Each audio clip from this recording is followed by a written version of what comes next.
Hi అండి. నమస్తే. నేను ఇందిర. ఈరోజు వీడియోలో బంగాళదుంపతో ముద్ద ఫ్రై ఎలా చేసుకోవచ్చో చూపించబోతున్నానండి. ఇందులోకి మనము కారం గాని, మసాలాలు గాని ఏం వాడడం లేదు. బట్ రైస్‌లోకైతే చాలా టేస్టీగా ఉంటుంది. అలాగే పూరి, చపాతీ, దోసలోకి అన్నిటిలోకి చాలా చాలా రుచిగా ఉంటుందండి. చాలా సింపుల్ ఇంగ్రీడియెంట్స్ తోటి ఇప్పుడు చేసుకోబోయే రెసిపీ అండి. అలాగే చేసుకోవడం కూడా చాలా తేలిగ్గా చేసుకోవచ్చండి. క్విక్‌గా అయిపోయే ఈ రెసిపీ కూడా ఎలా చేసుకోవాలో ఇప్పుడు చూద్దాం రండి.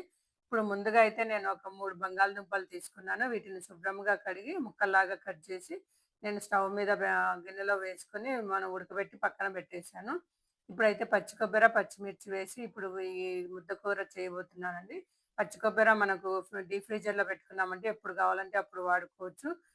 మనకు పాడవకుండా ఉంటుంది. ఇప్పుడైతే పచ్చి కొబ్బరిని నేను ఒక చిన్న ముక్క తీసుకొని దాటిని చిన్న చిన్న ముక్కల్లాగా కట్ చేసి మిక్సీ జార్‌లో వేసుకోవాలి. వీటన్నిటిని మిక్సీ జార్‌లో వేసుకొని, అలాగే ఒక 3 పచ్చిమిర్చి కడిగి చిన్న చిన్న ముక్కల్లాగా కట్ చేసి మిక్సీ జార్‌లోనే వేసుకోవాలండి. మనం కారం తినేదాన్ని బట్టి ఒకటి ఎక్కువ, తక్కువ వేసుకోవచ్చు. మనం తినే కారం బట్టి. ఇప్పుడైతే అలాగే 4 రెబ్బలంతా వెల్లుల్లి వేశాను. అలాగే రుచికి సరిపడా సాల్ట్ కూడా అందులోనే వేసుకొని తిప్పుకొని రావాలి. ఎందుకంటే పచ్చిమిర్చి వేసినప్పుడు కొంచెం సాల్ట్ వేస్తే మనకు బావుంటుంది. అందుకు ముందుగానే సాల్ట్ వేసేసుకోవాలి. ఇప్పుడైతే మనం కోర్స్‌గా గ్రైండ్ చేసుకొని తీసుకోవాలి. ఇప్పుడు చూడండి నేను వీడియోలో చూపించిన విధంగా గ్రైండ్ చేసుకోవాలి. మరి మెత్తగా లేకుండా ముద్ద ముద్దగా ఇట్లా పొడి పొడిగా ఉంటే మనం కర్రీలో వేసినప్పుడు చాలా బావుంటుంది. ఇప్పుడు ఇవి పొడిని అంతటిని మనం పక్కన పెట్టేసుకుందామండి. ఇప్పుడు అయితే మనము ముందుగా ఉడకబెట్టి పెట్టుకున్న ఆలు ఉన్నాయి కదా! వాటన్నిటిని పైన పీల్ తీసేసి శుభ్రంగా మన అన్నిటిని ఒక ప్లేట్‌లోకి పెట్టుకోవాలి. ఎందుకంటే ఉడికినాయి కాబట్టి చాలా ఈజీగా వచ్చేస్తుంది పైన పీల్ అంతా. వీటన్నిటిని బాగా శుభ్రంగా మనం తీసి, మనం కట్ చేసి ముక్కల్లాగా ఒక ప్లేట్‌లోనే పెట్టేసుకోవాలి. ఇప్పుడు స్టవ్ మీద ఒక కడాయి పెట్టుకొని వేడయిన తర్వాత 1:30 టేబుల్ స్పూన్ అంతా ఆయిల్ వేసుకోవాలి. ఆయిల్ వేడైన తర్వాత మనం పోపు దినుసులు, జీలకర్ర, ఆవాలు, మినపప్పు, శనగపప్పు అన్నీ వేసి అవి చిటపటలాడిన తర్వాత అందులోనే ఒక మీడియం సైజ్ అంత ఆనియన్ కట్ చేసుకొని మనం అందులోనే వేయించుకోవాలి. ఈ ఈ ఆనియన్ అంతా మెత్తబడేంత వరకు వేయించుకోవాలండి. ఇది బాగా మెత్తబడేంత వరకు వేయించుకున్న తర్వాత అందులోనే ఒకటి ఎండుమిర్చి, కొంచెం కరివేపాకు వేసి బాగా అది కూడా వేయించుకోవాలి. కలుపుకోవాలి అలా.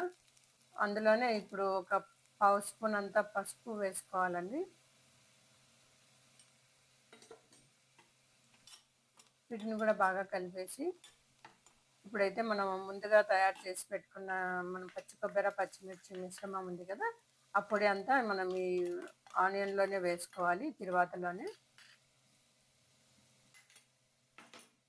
ఇలా అంతా వేసుకున్న తర్వాత మనం అంతా ఒక అర నిమిషం పాటు బాగా మగ్గించుకోవాలి. ఎందుకంటే పచ్చిదనం పోయేంత వరకు బాగా అట్లా కలుపుకున్నామంటే పచ్చిదనం పోయి టేస్ట్ అనేది చాలా బావుంటుందనమాట. పచ్చి కొబ్బరి మనకు హెల్త్‌కి కూడా చాలా మంచిది కదా!